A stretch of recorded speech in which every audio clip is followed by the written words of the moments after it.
오늘 그 말씀은 우리가 2장까지는 고난 속에서 우리 천국 나그네로서의 신분을 살펴보았다면, 그렇게 해서 그 신분에 걸맞는 삶을 살자고 했는데, 아까 그 대표 기도수 중에서도 그렇게 말씀을 하셨는데, 생활 속에서 일일이 구체적인 사안 가운데 우리가 그걸 지켜내기란 참 쉽지 않은 일 같습니다. 그게 어찌 보면 고난이라면 고난이고, 또 그리고 이 세상에서 크리스찬들이 신앙대로 살아가는 것이 뭔가 부조화스러운 것이 있기 때문에 쉽지 않은 일인 것 같습니다. 그래서 고난 속에서도 우리가 생활 한가운데서도 승리의 삶을, 고난을 극복하고 승리의 삶을 살아가기 위해서 우리가 어떻게 살아가야 할 것인가를 2장 지금 후반절부터 이렇게 이야기합니다. 3장부터 쭉 베드로전서가 그렇게 이야기를 하는데, 그 중에서도 그 생활 속에서 어떻게 살아가야 될지에 대한 대전제, 기준, 어찌 보면 공식과도 같은 걸 오늘 말씀을 통해서 하나님께서 주시려고 합니다. 어느 회사에 다니는 젊은 여자매가 몹시도 힘들게 그 회사 생활을 하고 있었습니다. 이유인즉슨 그녀는 크리스찬인데 대표가 부모님이 스님이시요. 그래서 아주 힘들게 신앙생활을 하고 있었습니다. 쉽지 않았겠죠. 신앙생활을 하며 그래도 믿음으로 그 모습을 이겨가고 있었지만 그 자매는 너무나도 힘들었습니다. 그래서 기도하기를, 주여 저에게 어떻게 이렇게 시련을 주십니까? 너무 힘듭니다. 직장생활이 너무 힘듭니다. 이렇게 주님 앞에 매일매일 그렇게 기도를 했다고 합니다. 그런데 어느 날 꿈을 꾸는데 그녀가 커다란 십자가를 질질 끌고 가고 있었습니다. 그때 예수님을 만나게 되었죠. 그녀 어떻게 얘기했을까요? 당연히 주님, 저 너무 힘들어요. 이 회사라고 새겨진 십자가를 들고 가기 너무 힘듭니다. 주님은 목수니까 이 십자가를 좀 알맞게 예쁘게 좀 잘라주세요. 꿈속에서 주님은 빙그레 웃으면서 그 자매의 십자가를 잘라주셨습니다. 이렇게 저렇게 꿈속에서 또 다시 한번 똑같이 잘라달라고, 또 힘들다고 잘라달라고 그렇게 3번씩이나 그렇게 십자가를 잘라달라고 했습니다. 한결 가볍고 편한 듯한데 그 꿈속에서 갑자기 눈앞에, 꿈은 다 알죠, 요단강이 보이기 시작했습니다. 그렇게 그 뒤에 따라오던 사람들은 커다란 십자가를 강에다 턱 내려놓더니 그 십자가를 다리 삼아 그 요단강을 건너갔다고 합니다.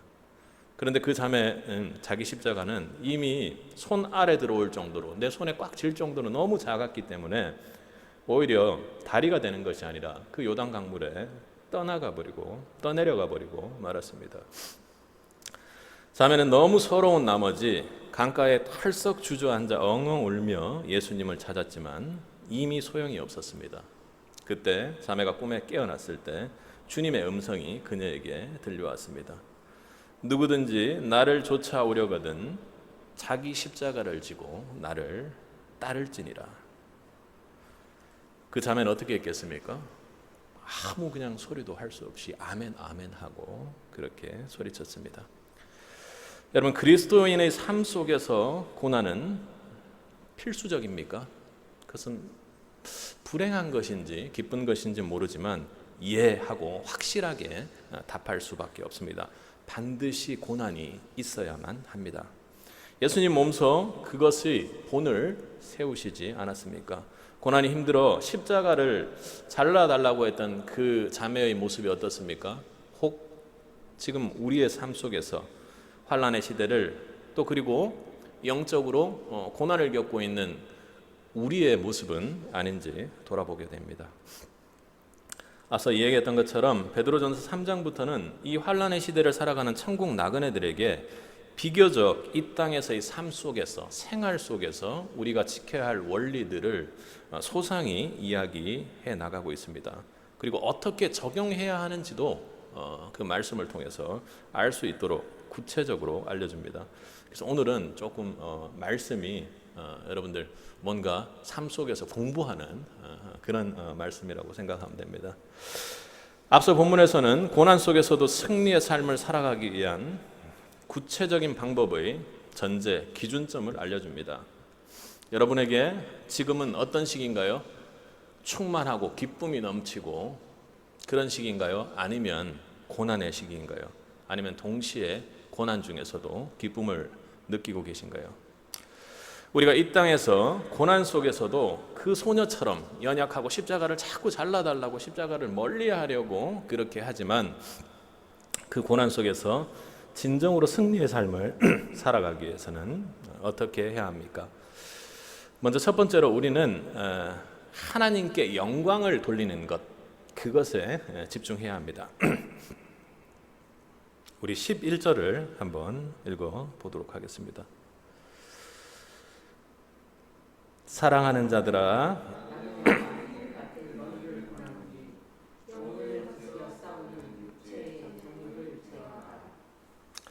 뭐라고 합니까? 육체의 정욕을 제어하는 삶, 이렇게 이야기합니다. 여기에서 육체는 그 헬라어로 사르키곤입니다. 이것은 그러니까 단순히 육신만을 말하는 것이 아니라 인간의 악한 본성, 그러니까 육체의 정욕이라고 하는 것은 뭡니까? 인간의 악한 본성. 그러니까 육체의 정욕, 성욕, 식욕 이런 것뿐만 아니라 인간의 악한 본성에서 나오는 그 삶을 제어하는 삶을 살아가라고 합니다. 왜 제어해야 합니까, 여러분? 이것은 그것들이 우리의 영혼을 거스려서 싸우기 때문입니다. 육체의 정욕이 우리의 육신의 생각들이 우리의 영혼을 파괴하고 공격한다라는 이야기겠죠. 11절에서 베드로가 권면하기에 앞서 사랑한다고 하면서 우리의 신분을 뭐라고 부릅니까? 나그네와 거류민이라고 말합니다. 우리가 말하는 그 천국 나그네로서의 삶 속에서 디테일하게 구체적인 삶 속에서 어떻게 해야 되는지를 일일이 생각해 보게 합니다. 그런데 이 육체의 정욕은 우리가 나그네와 거류민으로 이 땅에 와 있다는 사실을 잊게 만들고 회피하게 만든다라는 것입니다. 바꿔 말하면 이 육체의 정욕은 우리의 영혼, 천국 나그네로서의 삶을 살아가는데 가장 밑바탕이 되어야 하는 그 본성을 거스리고 깨트리려고 한다라는 거죠.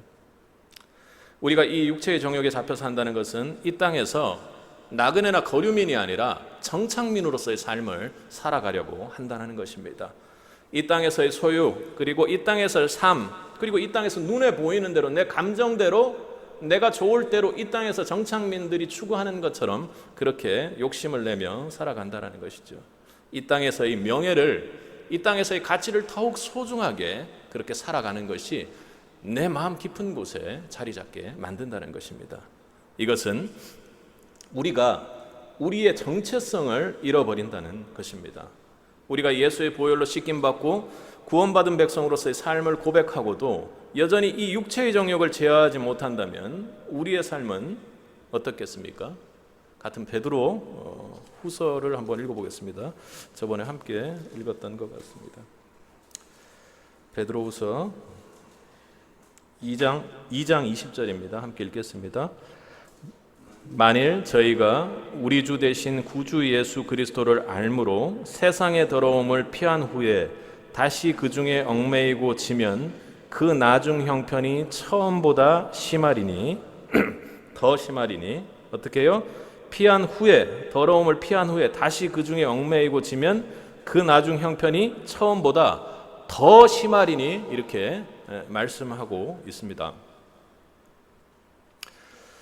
그리스도인들의 가장 큰 자랑거리는 주님의 말씀으로 변화되어 세상의 악한 것들, 그 육체의 정욕을 제어하고 세상 사람들처럼 살지 않는다는 것이죠.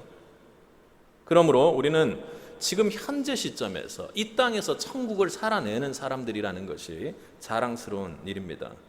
그러나 예수를 알고 2장 20절의 말씀처럼 주의 보혈로 씻김받고 그리고 그 씻김받은 그 보혈의 능력으로 우리가 육체의 정욕과 세상의 악과 싸우다가 얼마 되지 않아 다시 세상의 유혹과 더러움에 빠져 죄악의 길에 들어간다면 어떻게 돼요?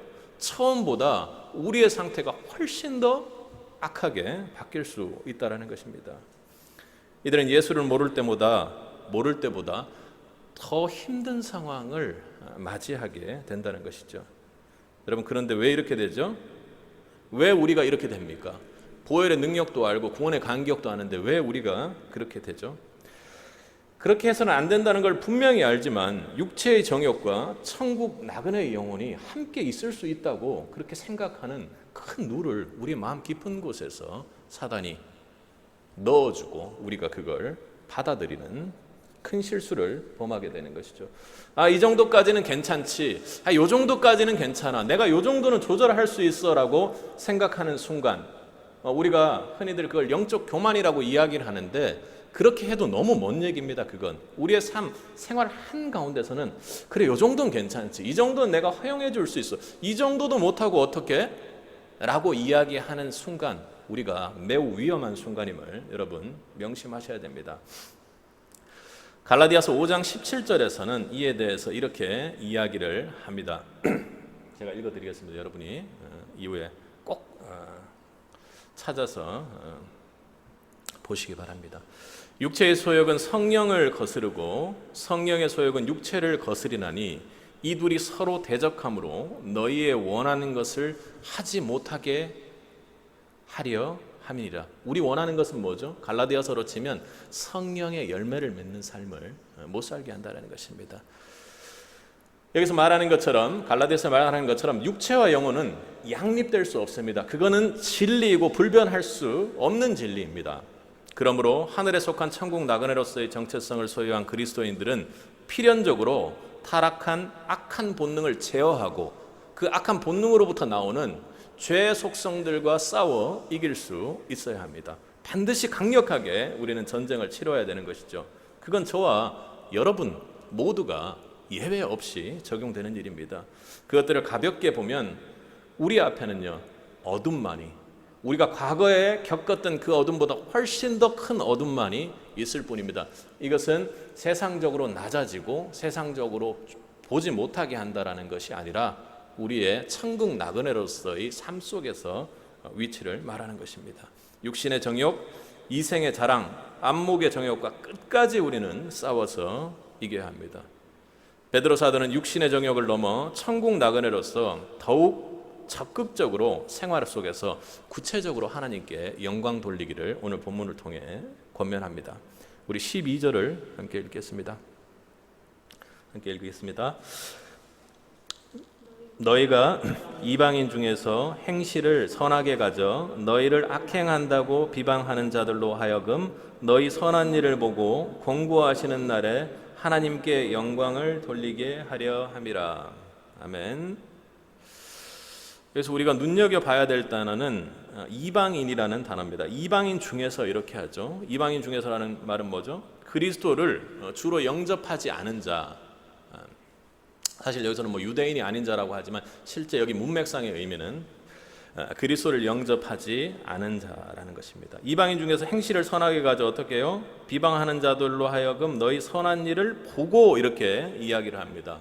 그래서 본다라는 것은 크리스찬들이 착한 일을 했을 때, 선행을 했을 때 그들이 본다라는 의미를 넘어서 그들이 우리 회사에서 이렇게 일 잘하는지 감독하는 사람들 있잖아요. 그 감독자들처럼, 감독관처럼 세밀하게 감시를 하는 어떤 그런 의미가 강하다고 볼 수 있습니다.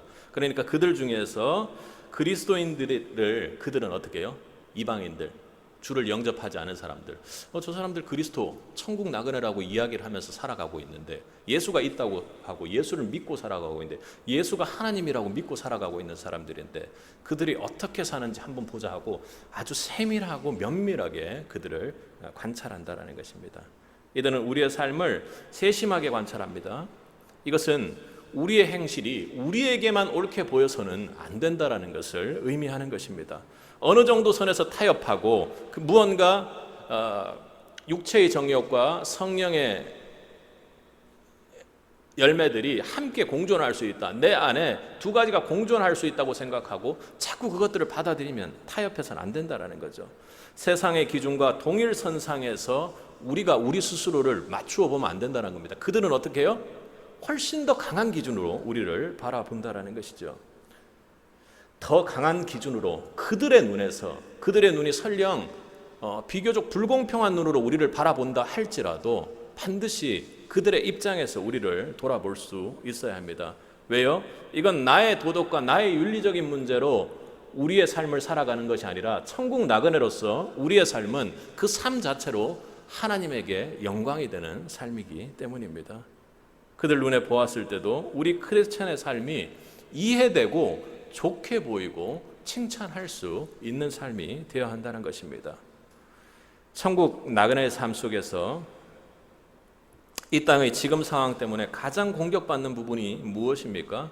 코로나 시대 우리가 크리스찬이 우리 교회가 특히나 더욱 신경을 써야 한다는 것입니다. 그들은 우리를 감시하고 있는 사람들입니다. 세상 사람들이 왜 비판을 합니까? 이전에는 존경을 받았습니다. 그러나 그들이 보기에 우리의 행동이 선하지 않게 보이기 때문이라는 것이죠. 우리 12절에 보면 어떻게 해요? 너 이방인 중에 행실을 선하게 가져, 이렇게 이야기합니다. 헬라어로는 칼렌이라는 말입니다. 선하게 가진다라는 것은, 행실을 선하게 가진다라는 것은 말, 그리고 또 단순히 우리의 삶의 행동을 선하게 가진다는 것뿐만 아니라 우리의 본성까지 옳고 선한 모습으로 나타내야 한다고 이야기를 하는 것입니다. 그것이 무슨 말입니까? 우리의 선한 행실을 하는 의도나 중심이 어디에 있는지를 그들이 면밀하게 감시해서 다 알고 있다라는 것입니다. 세상의 사람들이 보기에 죽으면 천국 가고 예수를 믿는다고 하면서 세상 사람들보다 그 마음속에는 더 세상적인 모습, 천국이 전혀 없이 사는 삶의 모습을 그 사람들도 우리 가정 안에 들어와 보지 않더라도 다 안다라는 것입니다. 사람들은 교회가, 그리고 예수 믿는다고 하는 사람이 더 사랑 없는 모습에 참으로 놀라기도 합니다. 여러분, 우리는 그러므로 천국 나그네로서 육체의 그 정욕을 제어하고 우리 나그네로서의 본성을 회복해야 합니다. 선한 행실의 핵심, 우리 그리스도인의 삶 속에서 고난 중에도 이 고난을 극복해 나가는 삶의 핵심이 어디에 있다고요? 우리의 천국 나그네로서의 본성을 회복하는 데 있다라는 것입니다. 우리의 본성이 나그네의 정체성에서 벗어나 있다고 여러분 생각지는 않으시죠? 마음의 중심이 여러분 이 땅에 있다면 우리의 행동은 지금과도 같은데 아무리 잘하려고 해도 우리의 생활 행실로 하나님께 영광 돌리는 사람, 이방인 중에서 하나님께 영광 돌리는 삶을 살기는 어려울 것입니다. 그 본성이 회복되지 않는다면, 우리의 마음의 중심이 바뀌지 않는다면, 우리의 마음의 중심이 바뀌어서 육체의 정욕들이 우리 안에 계신 주님으로 말미암아 완전히 제압되고 이겨내지 않는다면 말입니다. 중심이 바뀌지 않으면 세상이 다 알아봅니다. 아니, 그 사람은 그냥 행동만 옳게 하는 사람이잖아. 아니, 그 사람은 마음만 있지 실제로 행동 같은 거는 전혀 안 해. 말만 하는 사람이야. 그리고 둘 다 없는 것은 말할 필요도 없겠죠. 여러분, 천국을 소유한 백성처럼 사는 것이 아니라 정말로 이 땅에서도 천국 나그네로서 천국을 살아내야 하는 것입니다. 내 안에 예수가 있는 것처럼 사는 것이 아니라, 여러분, 내 안에 예수가 있잖아요. 그 있는 예수를 통해서 천국을 직접 살아내야 한다고 오늘 본문은 이야기하는 것입니다.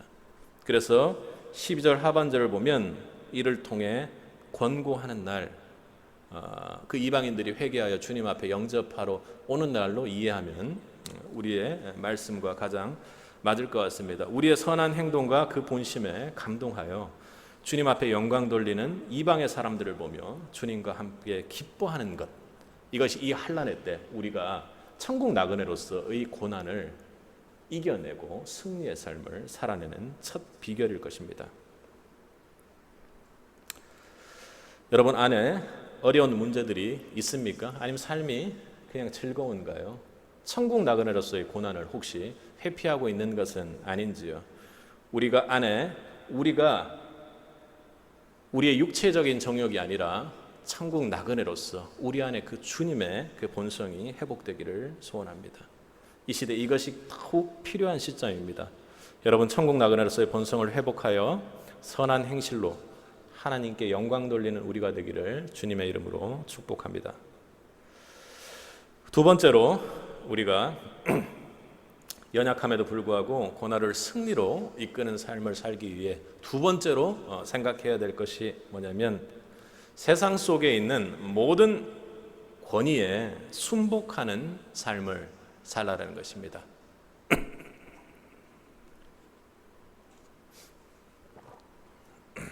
요즘 코로나 때문에 참 정부가 힘든 고통을 겪을 것입니다. 이 정부를 옹호한다, 지지한다 이런 걸 떠나서 한 번도 겪어보지 못한 어떤 상황들을 정부가 통제하고 관리해야 되는 그 중대한 임무를 맡았기 때문에 참으로 쉽지 않을 것입니다. 그래서 이 와중에도 조소 섞인 소리로 사람들이 그 방역에 대해서 계속 조롱하고 힐난하고 이렇게 합니다. 야간에 2명이 있으면 같이 밥 먹으면 방역이 잘 되고 3명이 먹으면 안 되는 것이냐, 그리고 9시까지 하면 괜찮은 것이냐, 10시까지 하면 정말 안 되는 것이냐, 그게 대체 무슨 방역이냐 하고 사람들이 이야기하죠.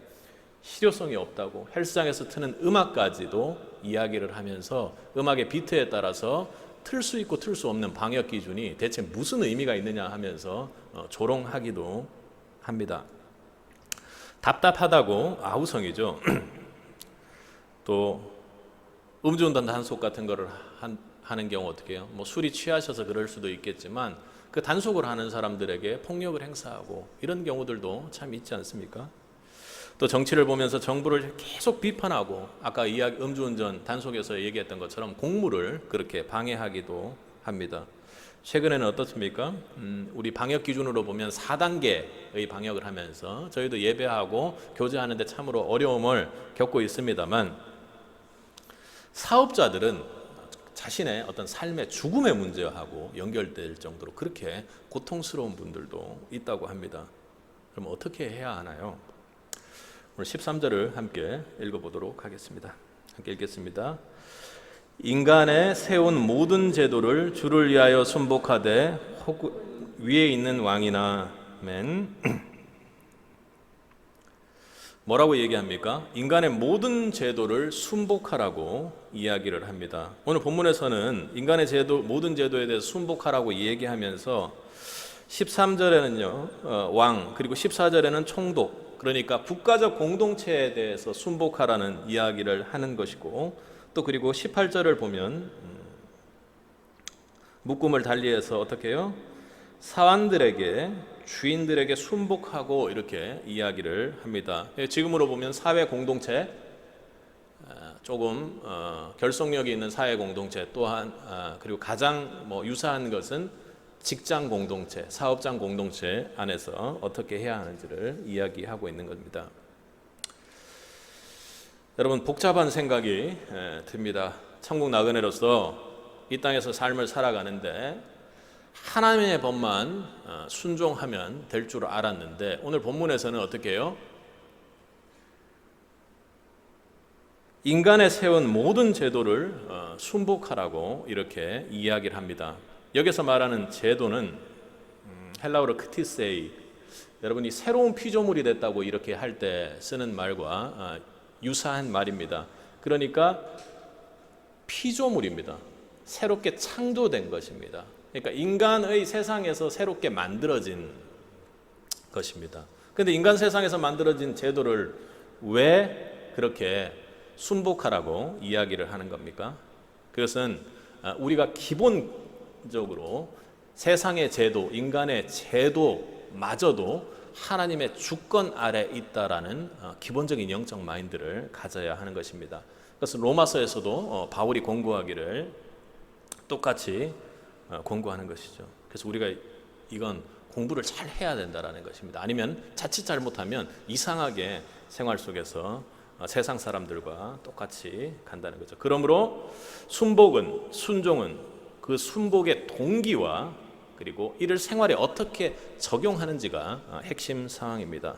오늘 중요한 순종의 동기를 두 가지를 이야기를 하고 있습니다. 두 가지가 아니라 한 가지를 같은 방법으로 이야기한 것이 아니라 두 가지 상황으로 나누어서 이야기를 한 거죠. 11절에 우리가 순복하라고 할 때 어떻게 순복하라고 합니까? 모든 제도를 13절입니다. 13절. 인간에 세운 모든 제도를 어떻게 해요? 주를 위하여 순복하되 이렇게 이야기합니다. 인간이 세운 제도에 무조건 복종해야만 하는 것은 아닙니다. 모든 제도에 순복하고 복종하되 그 기준이 주를 위하여라는 분명한 기준이 있는 것입니다. 그리스도인들의 생활과 삶의 구석구석에서 내가 참 주를 위해서 이렇게 해야 되지, 참 주를 위해서 예수님을 위해서 이렇게 해야 되지라는 입술의 고백이 그리고 생활의 실천이 분명히 있어야 한다고 이야기하는 것입니다. 우리 행위의 궁극적인 목적은 주를 위한 것이 되어야 하는 것입니다. 그리고 18절에는요 어떻게 해요? 사안들에게 이야기하기를 사안들아 범사에 두려워함으로 주인들에게 순복하되 이렇게 합니다. 모든 일에 두려움으로 하라고 하는 것이 주인을 두려워하라는 것이 아니라 우리 그 17절 앞에 하나님을 두려워하며라는 말이 있죠. 그 말과 동일한 말입니다. 헬라어로는 포보인데 존경심을 가지고 불이익에 대해서 불이익 때문에 하는 것이 아니라 존경심을 가지고 경외하는 마음으로 두려워하는 것을 이야기합니다. 이것은 세상의 형벌이나 불이익에 대한 두려움 때문에 말하는 것이 아니라 오직 모든 것을 아시는 하나님에 대한 경외심을 가리키는 것으로 사람들이 하나님을 두려워하는 마음으로 주인들의 권위에 순복하고 순종해야 한다는 것을 말합니다. 사람이 아니라 하나님 때문에 순종해야 한다는 것이죠. 잘 알고 있죠, 그죠, 여러분? 우리 이거 알고 있습니다. 근데 이게 생활 속에서 잘 나오지 않는 거죠. 왜요? 만나는 사람들마다 관계 속에서 이 사람은 내가 도저히 순복할 수 없는 사람이다. 어떻게 이 사람이 이런 사람이 있을 수가 있냐 하는 사람들이 우리 관계 속에서 만나지기 때문입니다. 우리 18절을 한번 끝까지 읽어보도록 하겠습니다. 함께 읽겠습니다. 사환들아 범사에 두려워함으로 주인들에게 순복하되 선하고 관용하는 자들에게만 아니라 또한 까다로운 자들에게도 그리하라.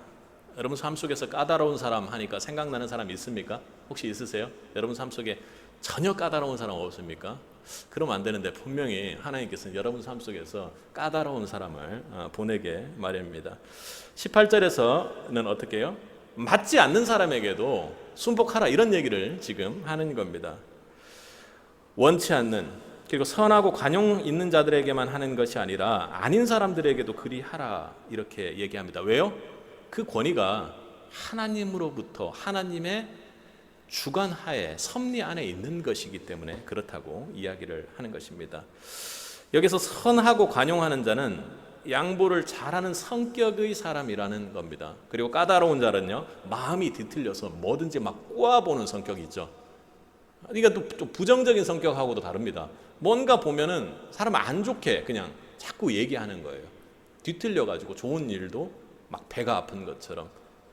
그러니까 여기서 말하는 거냐, 선하고 관용하는 자하고 까다로운 자는 뭡니까?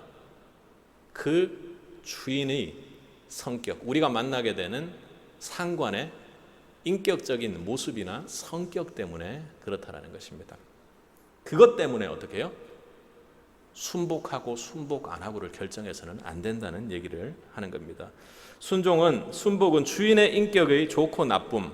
그러면 그 좋고 나쁨은 누가 판단하죠? 내가 판단했을 때 그런 것 때문에 순복하느냐 안 하느냐가 결정되어서는 안 됩니다.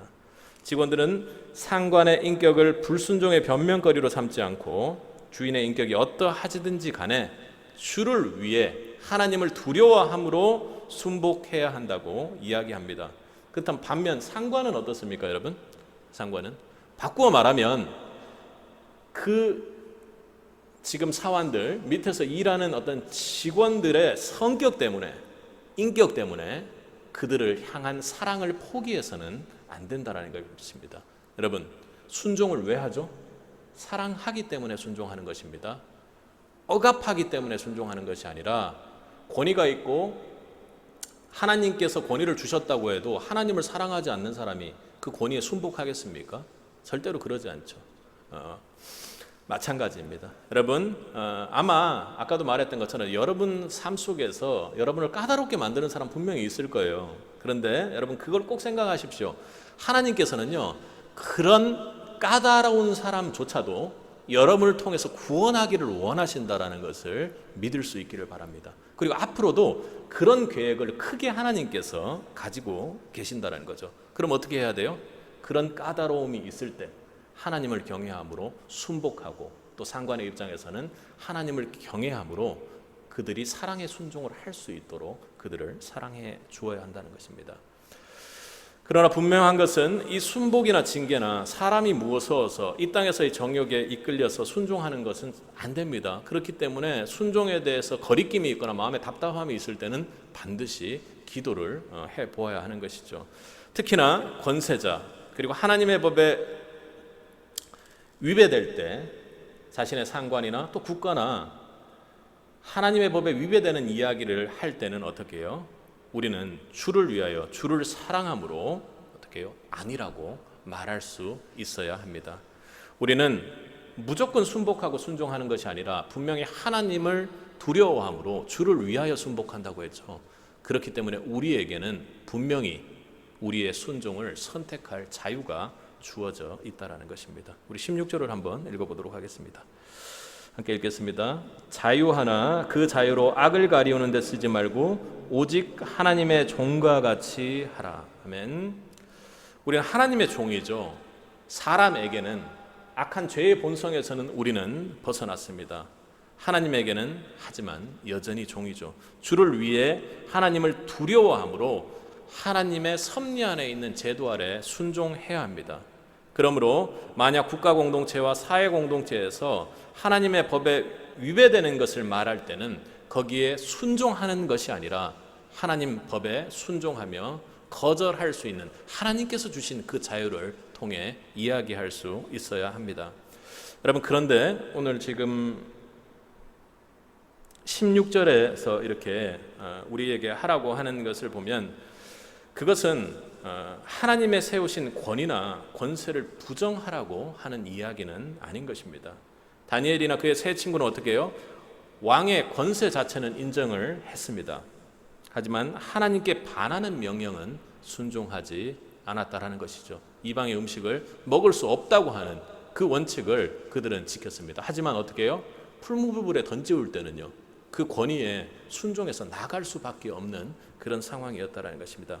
마찬가지로 베드로를 비롯한 사도들도 비록 대제사장들과 공회의 권위를 인정했지만 그들보다는 하나님께 순종하는 것이 옳다고 사도행전에서 그렇게 이야기를 합니다.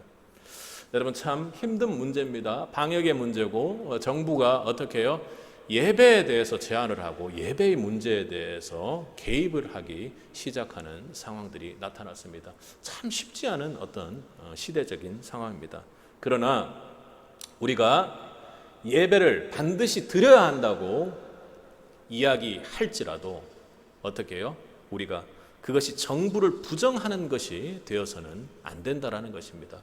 우리가 예배하는 데 있어서 우리 예배를 공격하고 방해한다고 해서 이 정부는 정부가 아니다 이렇게 나가서는 안 된다라는 거죠.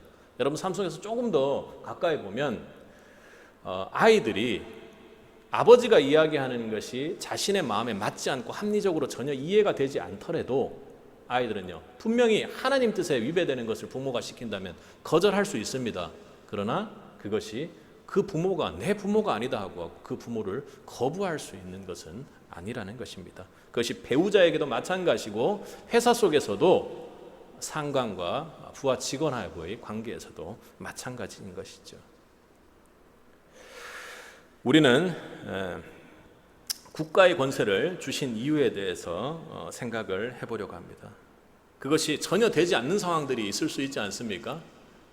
우리의 부모가 혹은 우리의 국가가 하나님의 법과는 전혀 다른 것을 우리에게 계속적으로 강요하고 우리를 괴롭힐 수 있습니다. 지금 이 시대에 사람들이 겪고 있는 것처럼요. 14절을 한번 읽어보도록 하겠습니다. 혹은 위에 있는 왕이나 혹은 악행하는 자를 징벌하고 선행하는 자를 포장하기 위하여 그의 보낸 방백에게 하라. 어떻게 해요? 악행하는 자를 징벌하고 선행하는 자를 포장하기 위하여 그렇게 왕들이나 총독들을 하나님의 섭리 안에, 하나님의 권위 안에서 그들이 움직일 수 있도록 그렇게 세웠다라는 것입니다. 그런데 그들이 그렇게 하지 못할 때 그들이 불신의 사람들일 수 있는 거죠. 우리는 어떻게 해요? 그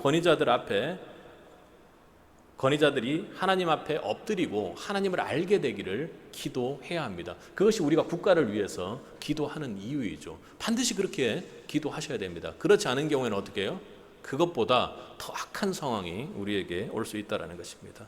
그리고 또요, 어떻게 하나님의 방법으로 정당한 절차와 제도를 통해서 우리의 의견을 표명해야 하는 것입니다. 여러분, 로마를 비롯해 지금 이 베드로전서를 쓰고 있는 이 시기에 로마를 비롯해 로마 제국 전역으로 흩어진 오늘 본문의 나그네와 거류민 같은 너희 성도들은 그리스도의 십자가의 복음을 전하고 그 말씀대로 살 때 그 믿음 때문에 어떻게 해요? 온갖 핍박과 고난을 당했습니다. 그러나 그들은 어떻게 대응했습니까? 악한 로마 정권 아래 순교의 제물이 될지언정, 그리고 동물의 밥이 될지언정 칼과 창으로 로마 제국에 맞서 폭력적으로 힘써 싸우지는 않았다는 것입니다. 여러분, 그러면 그것 때문에 우리 나그네된 거류민들이 사라졌습니까? 주님의 사람들이 사라졌나요? 전혀 그렇지 않습니다. 아니, 오히려 그들의 순교자의 피가 흘린 곳에 어떻게 해요? 더욱 강력한 성령의 역사가 일어나서 오히려 더 많은 사람들이 예수 믿는 상황이 되었고 하나님 나라가 확장되어 갔죠. 여러분, 이것이 고난을 이기는 그리스도의 방식이고 하나님의 방식입니다. 베드로가 아시아 여러 곳에 흩어진 나그네들, 믿음의 형제들에게 당부한 순종의 말씀은 오늘 천국 나그네의 길을 가기를 고백하는 저와 여러분에게 주는 부담의 메시지가 아닙니다. 갑자기 하나님의 법에 순종하면서 살아야 된다고 하는데 모든 제도에 대해서도 순복하라고 하면 이것이 부담이 될 수 있습니다. 그러나 그렇지 않고 소망의 메시지라는 것입니다. 세상의 악한 권력에 순종하는 것이 아니라 주를 위해 주를 경외함으로 주님의 주권 아래에 있는 이 세상에 우리는 천국 나그네로서의 삶을 살 때 순복해야만 하는 것입니다.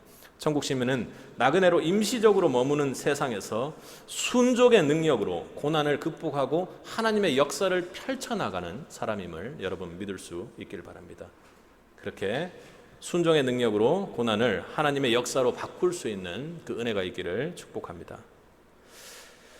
자, 우리가 천국 나그네로서의 그 삶을 살아가는 과정에서 고난을 극복하고 승리의 삶을 살기 위해 어떻게 해요? 세 번째로는 우리는 그리스도를 본받는 삶을 살아야 합니다. 첫 번째는 하나님께 영광이 되는, 두 번째는 어떻게 해요? 세상의 제도의 주를 위해서 순복하는, 세 번째는 그리스도를 본받는 삶이라는 것입니다. 우리가 생각할 때 그렇게 생활 속에서 생각할 수 있기를 바랍니다.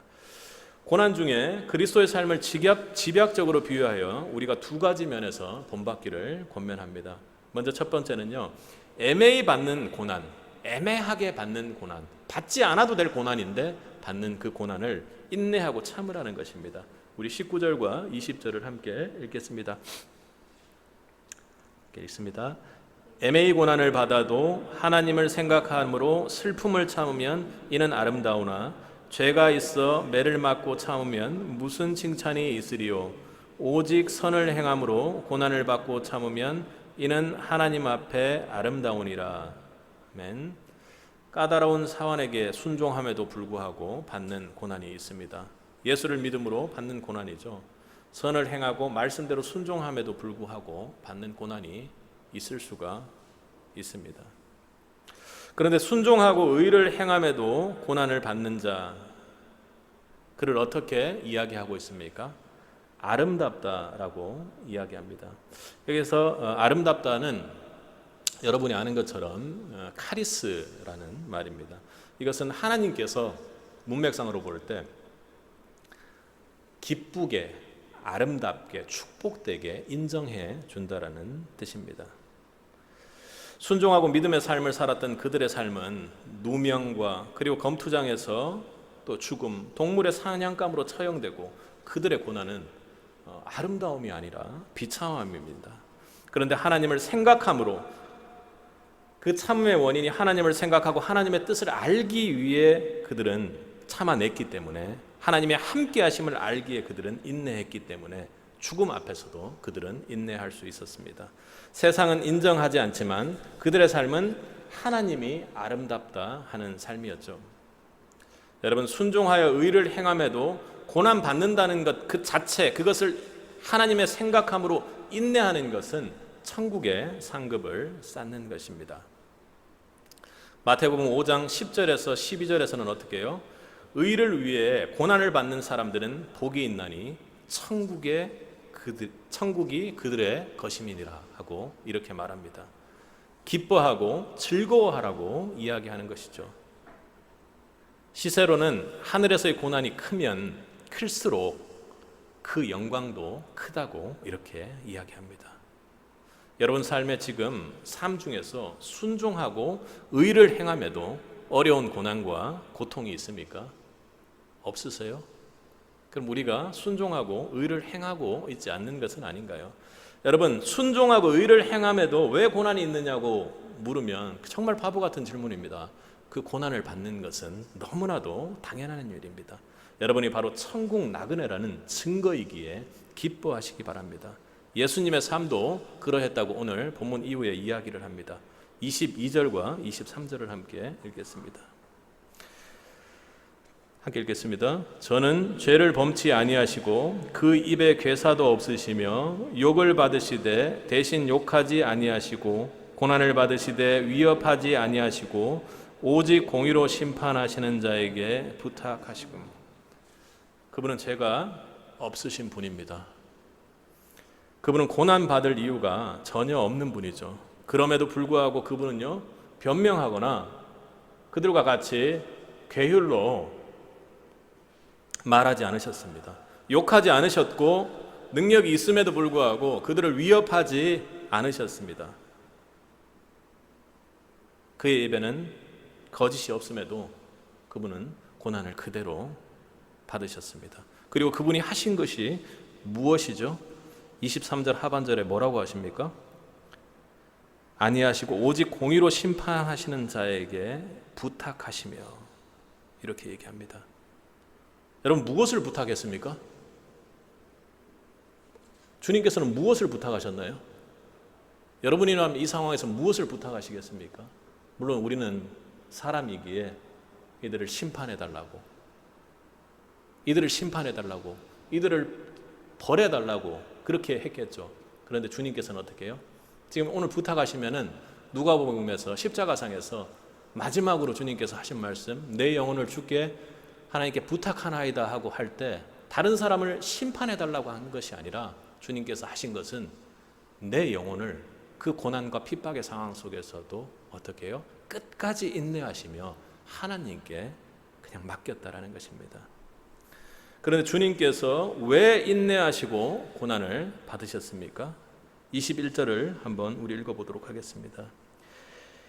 이를 위하여 너희가 부르심을 입었으니 그리스도도 너를 위하여 고난을 받으사 너희에게 본을 끼쳐 그 자취를 따라오게 하려 하셨느니라. 어떻게 해요? 우리에게 본을 끼쳐 그 자취를 따라오게 하고자 해서 이 고난을 그냥 받으셨다고 합니다. 고난 앞에 입을 대지 않으시고 위협하지 않으시고 변명하지 않으시고 오로지 본인의 영혼을 하나님께 부탁하면서 말입니다. 여러분, 인생길에 애매히 받는 고난 여러분 있습니까? 여러분이 받는 고난이 여러분 하늘의 상급임을 믿을 수 있기를 바랍니다. 하늘 상급 많이 쌓고 계시죠? 여러분의 주님의 본을 받아 끝까지 인내하며 여러분 영혼을 하나님께 부탁하는 그 은혜가 있기를 축복합니다. 그리고 예수님의 본을 받는 그 두 번째는 다른 사람을 위해 고난을 감수하는 삶, 손해를 보기 위해서 사는 삶을 말합니다.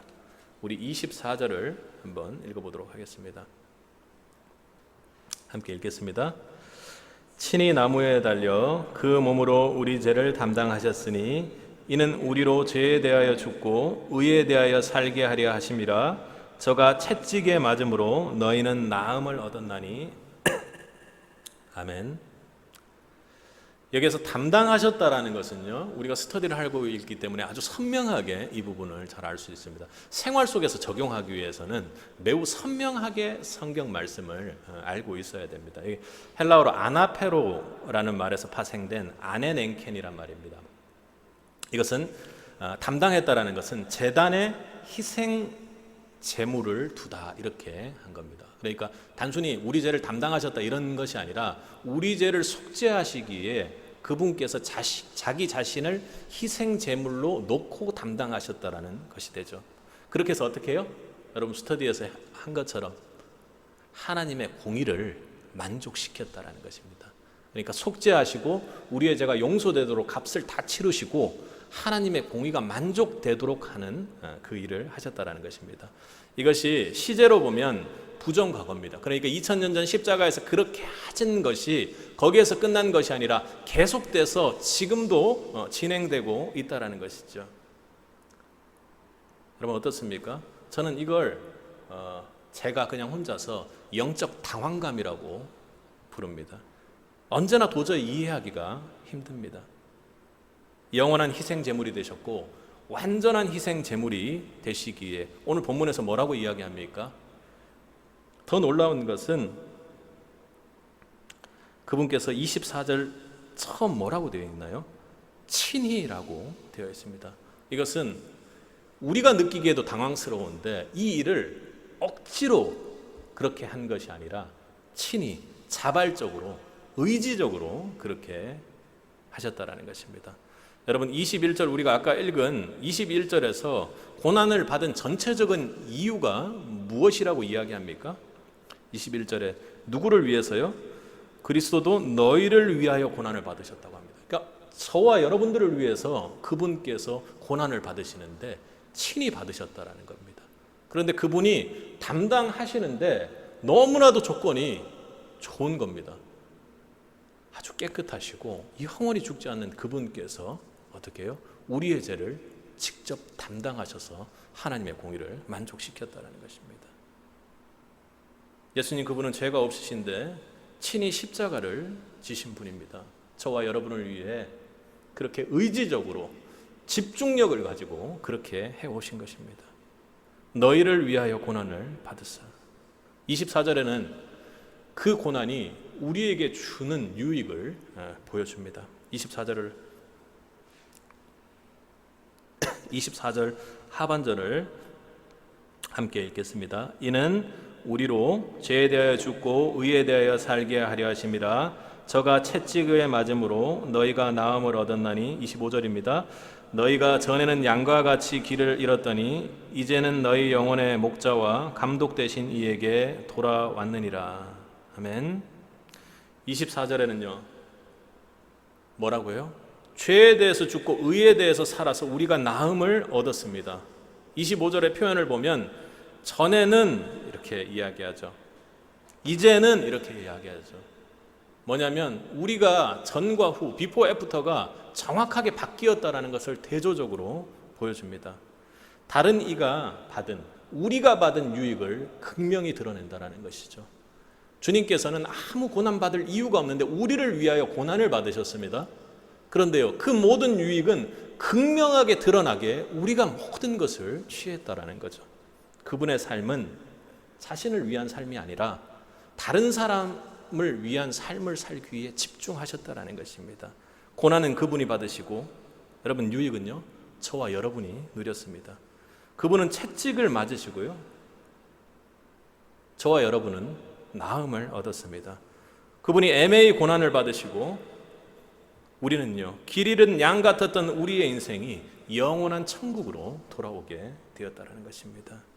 21절에서 말하는 것처럼 그러므로 고난 속에서 예수의 모습 속에서 하나님께 영광이 되고 아름다움에 본을 끼쳐 이런 예수의 삶을 우리가 따르도록 주님께서 고난을 받으셨던 것입니다. 우리는 여러분 다른 사람의 유익을 위해 고난받는 삶을 살아야만 합니다. 여러분 이 땅에 여러분이 왜 왔죠? 왜 여기에 왔습니까? 예수님께서 말씀하셨죠. 인자가 이 땅에 오신 이유가 무엇입니까? 섬김을 받으러 온 것이 아니라 섬기러 왔다라는 것입니다. 그 모든 것을 버리고 이 땅에 섬기러 온 것은요, 정확하게 따지면 손해보기 위해서 손해를 감수하고 세상의 계산으로 보면 왔다라는 것입니다. 우리는 나그네 길이 예수님의 말씀처럼 섬김을 받고 누리기 위해 온 것이 아니라 천국 본향에 있기 위해, 거기에서 상급의 카운터와 우리의 유익과 우리의 의의가 거기에 쌓이기 때문에 어떻게 해요? 이 땅에서는 손해볼 것, 그리고 나초로 섬기러 온 것임을 명심해야 합니다. 이 땅의 세상과는 전혀 다른 목표로 섬기기 위해, 고난을 받기 위해 오신 예수님의 통치 방식 그대로 우리는 어떻게 해요? 그 식민지에서 사는 백성이 되어야 한다는 것입니다. 그리고 그분을 닮기를 도전하는 그런 백성으로 살아가야만 한다는 거 잊어서는 안 됩니다. 그러기 위해 우리가 이 고난의 시대를 승리로 이끌기 위해 자기 고난은 참고 남의 고난은 돌아보는 그 축복의 은혜가 있기를 주님의 이름으로 정말 제가 간절히 소원하는 것입니다. 그렇게 내 안에 예수를 닮아 그 본을 받아 그 자취를 따라갈 때 그 길의 끝에서 영광의 주님이 여러분을 기다리고 있을 것입니다. 여러분, 오늘 공부하느라고 힘드신데 어떻게 해요? 우리가 힘차게 이 고난의 길을 나갈 준비가 되어 있습니까? 되어 있으세요? 이건 참 쉽지는 않을 겁니다. 그런데 여러분 걱정하지 마십시오. 그분은 그 길 끝에서 정말 팔을 벌리고 그 영광으로 기다리고 계실 것입니다. 그런데 그뿐만 아니라 어떻게 해요? 여러분이 이 고난의 길을 가는 순간순간마다 매번 함께 하셔서 여러분을 붙잡아 주시고 세워주시고 함께 걸어가시는 그 주님의 위로와 평안을 이 땅에서 만날 수 있다는 것입니다. 그 은혜가, 그 위로가 여러분 인생의 전부가 되어야 하길, 전부가 되어야만 하는 것입니다. 여러분이 지나는 고난의 길에 언제나 함께 하시는 그 주님의 은혜가 한 주간에도 깊이 임하길 주님의 이름으로 간절히 축원합니다.